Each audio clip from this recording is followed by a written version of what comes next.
लाला के आने पर बधाइयां बज रही थी। मथुरा में कहां तक सुनी थी कि वसुदेव जी उस कन्या को लेकर गए जो यशोदा की बगल में लेटी थी। उस कन्या को लेकर के गए और वो कन्या जाते ही रोने लगी। जैसे ही जाते ही रोने लगी तो पता है कंस को ये बात पता चली कि किसी बालक ने जन्म ले लिया।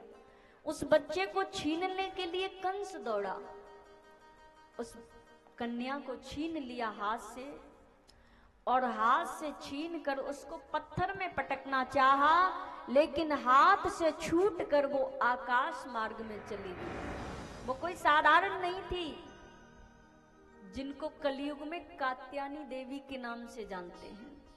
उन्होंने कहा, हे भोजराज कंस, तू मुझे क्या मारता है? अरे तुझे मारने वाले बालक ने ब्रज में अवतार ले लिया है और ब्रजवासी उसका पालन पोषण कर रहे हैं। ऐसा सुनते ही कंस घबराया।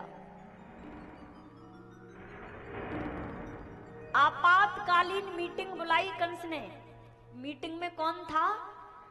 केसी, अगासुर, बकासुर, शक्टासुर, धेनुकासुर, पूतना, सब। अब आ जाओ गोकुल में। गोकुल में क्या है? नंद बाबा के घर में लाला आयो। नंद बाबा की दो बहनें हैं, नंदा और सुनंदा।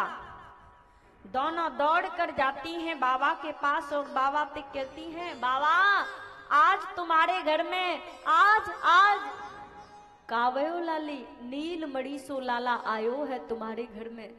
अच्छा, हाँ तुम्हारे घर में नील मणि सो लाला आयो है बाबा। और इतना सुना नंद बाबा ने तो पीले पीले वस्त्र पहन लिए, यमुना में स्नान करके सब पीले पीले पहने थे, पता है। और जो पीला नहीं पहना था उसको भी पीला कर दे रहे थे ब्रजवासी। कैसे? मानो कि जमीन में एक गड्ढा बनाया, उसमें दही और सरसों का तेल और हल्दी तीनों मिक्स किए।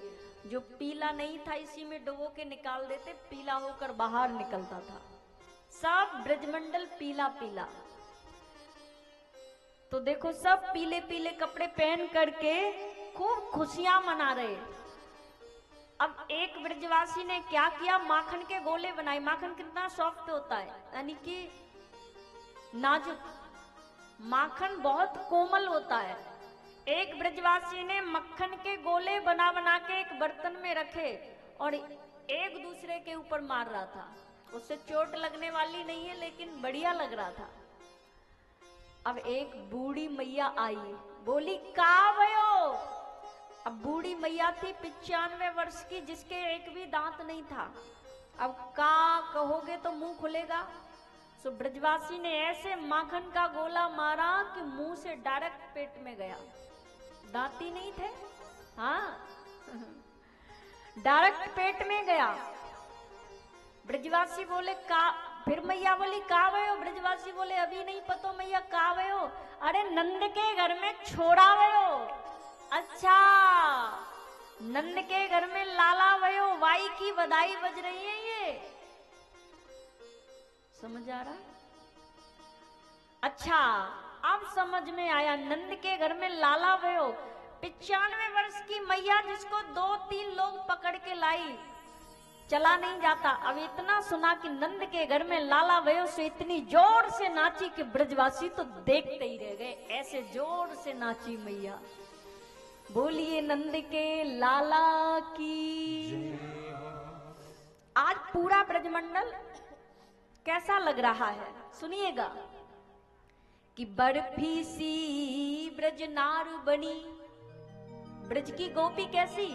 आज बर्फी सी ब्रज नारी बनी और गुजिया से गीत गूजा से ग्वाला कि पेड़ा से बने बलदेव जी, रस खीर सी रोहिणी रूप रसाला कि नंद महीप बने नमकीन, गोकुल गाँव सब गरम मसाला।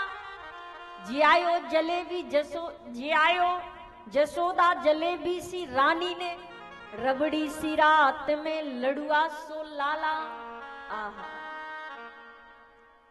जियायो जशोदा जलेबी सी रानी ने, रबड़ी सी रात में लड़ुआ सो लाला, गद मदरा सो लाला। गद मदरा किससे कहते हैं पता है? जिसके मोटे मोटे हाथ हो, खूब मोटा मोटा मुंह हो, फूला फूला बच्चा, उसको गद मदरा कहते हैं ब्रज में। बटुआ से मोह को लाला, ऐसे लाला को जन्म दियो तो पूरा ब्रजमंडल बदल जाता है, जिसकी सुंदरता कहां तक कहूं। अब नंद बाबा दोनों हाथों से लुटा रहे हैं, दोनों हाथों से बाबा लुटा रहे हैं। अब जितना ब्रजवासी लूट रहे हैं ना, वो तो लुटा ही रहे हैं, सब अपने अपने घर से भी लुटा रहे हैं। अरे 80 वर्ष की आयु में बाबा के घर छोड़ा भयो है, ये तो भगवान की कृपा है जो इतनी वर्ष बाद बाबा के घर में लाला भयो है।